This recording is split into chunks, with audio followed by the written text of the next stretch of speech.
Tapos magakot, bibiyakin. Ayan, ayan na. Ayan, ayan ang resulta na pag kinukupra. Ayan. So, ito yung mga balat ng niyog. Ayan. Tapos yan, luluunan yan.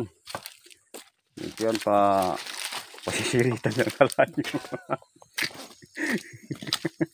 Dito, ano dito, yan yan. Nalagyan ng binunot. Pasirit-siritan.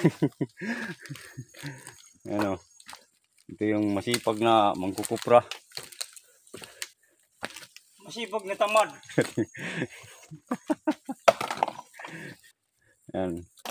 Kinakamada yan, kinakamada para pag luunan yan, madali maluto. Tapos yung baon yan, gagawin ng uling. Nandito yung butas oh. Yan, kaya lang hindi makapag-uling kasi panay ang ulan, kaya laging basa yung luho.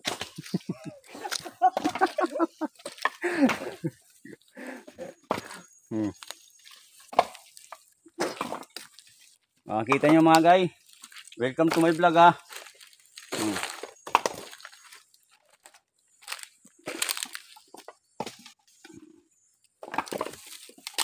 Mahirap pa ng buhay dito, kailangan talaga magtiis, magtiyaga.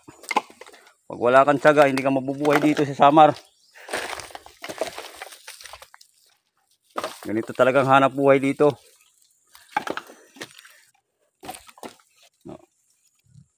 Ito, yan. Yan yung mga kinukupra dito. Ay nako, ang sakit sa likod. Yan.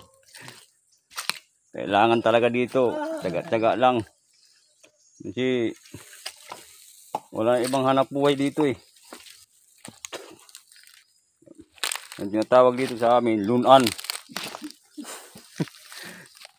Tapos, Yung Tagalog na linangke. ito naman dito to, nilalagyan dito ng ano, ng apoy. Para madangdang yung mga lilukad.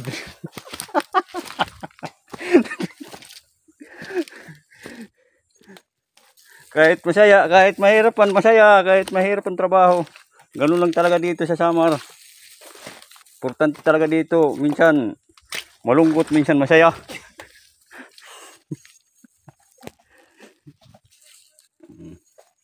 Minsan malungkot.